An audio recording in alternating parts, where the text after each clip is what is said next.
Well, all right, today we're going to make some turkey broth. We've got our leftover turkey carcass from Thanksgiving, and we've got it in our power cooker here, and I'm heating it up. Now all I did was just take the turkey carcass and the bones and everything, the meat off the the legs and the wings that we didn't eat, and everything's got meat on it, and just put it inside of my power cooker.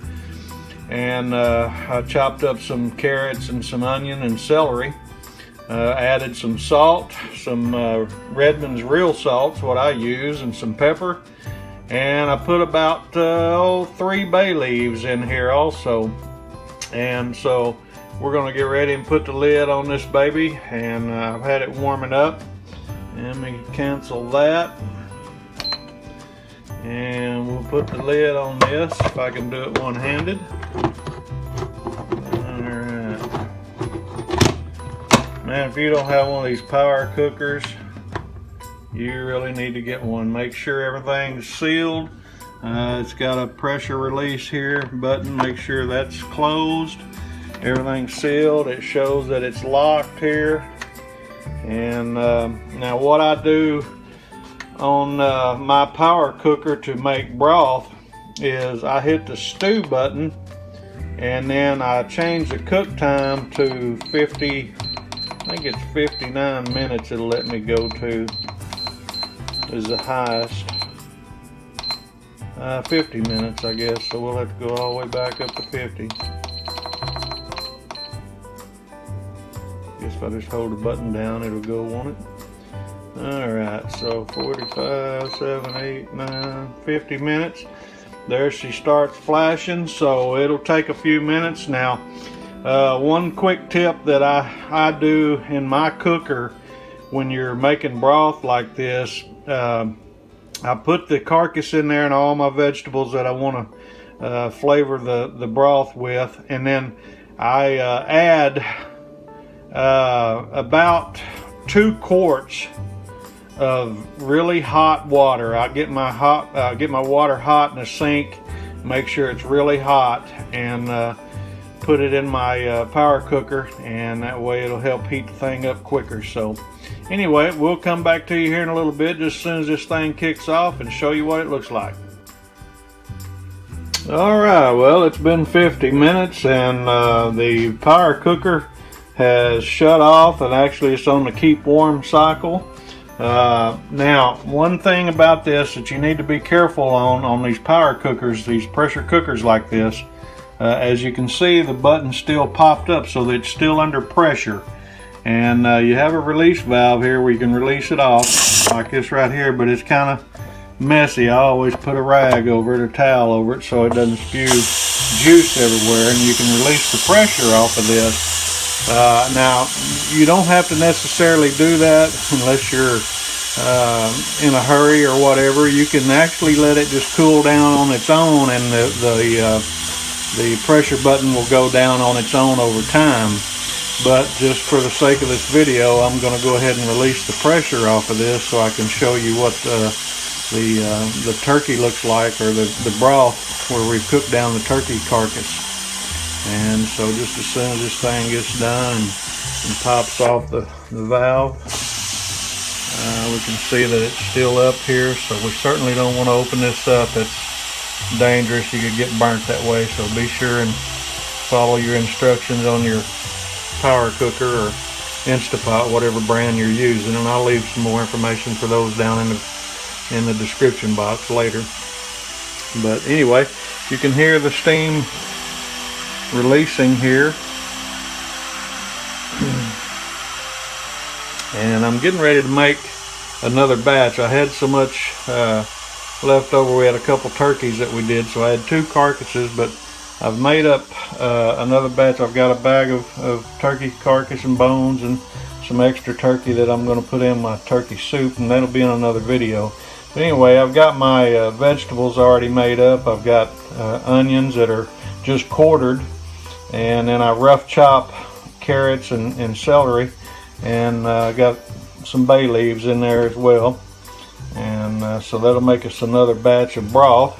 Yeah, I just love that homemade broth. That's the only way to go. If you've never made homemade broth, you need to try this because it's nothing more healthy. It certainly tastes a lot different than store-bought broth, and you can make it anytime with whatever you're using, whether it's chicken or turkey, or you can even make beef broth out of some of the beef bones too. But anyway, we've got this pressure cooker down, and the button's just about to pop down. Pressure's been released, and we're going to get ready and open this dude up. And hear it release there for the final time. The button just popped down. You see that red button there? You got to make sure that that thing is completely released before you want to open it up. And all you have to do is just open your cooker up. There'll always be juice in the top of the lid here, so be sure and turn your lid around and just let that juice run off back into your pot. Look at that, folks. Now that right there, that is hard to beat. You got your vegetables cooked up, everything's cooked up. As you can see here, we've got turkey bone. The meat is separated from the bone. Now there's a couple things that I typically do at this point.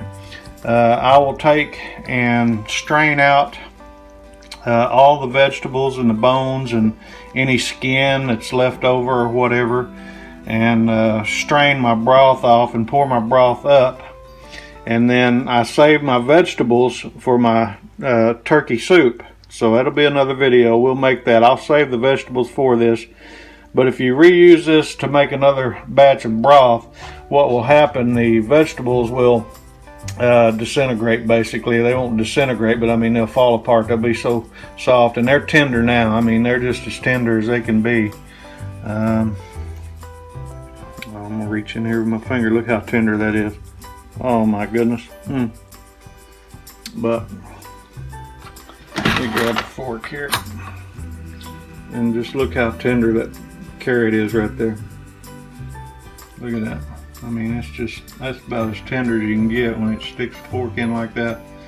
But anyway, we're going to get ready and we're going to strain this broth out and strain the meat, separate the meat and the bones, and we're probably going to stew this down one more time, just the bones and the broth. I typically do my bones twice to get all the goodies out of it that I can get out of the broth. It makes it a lot richer and more hearty. And so as soon as we get that done, we'll come back to you shortly. All right, well, we've got the power cooker. It's shut off now. It's cooked the bones for the second time. So what we're going to do now, we're going to open this up. We've released the steam on it.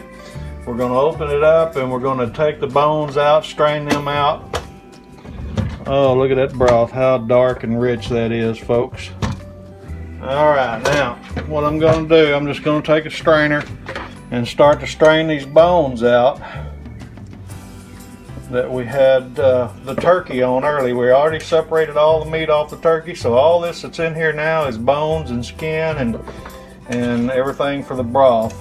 We'll separate all this out. I'm not going to bore you with all this. I just wanted to show this to you.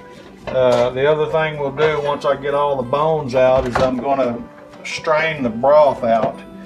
You can do this two different ways. I have a little mesh here that we can strain the broth out and get all the goodies separated from the broth. You can do it two ways. You can actually even use cheesecloth to separate this out and let it sieve through that if you so choose to.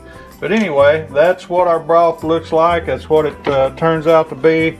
It's really dark and rich. And let me grab a spoon here real quick. Try this. Oh my goodness. Man, that's got some rich flavor. Folks, this is a way to do it. If you like broth, you can make your own turkey broth. You can make your own chicken broth.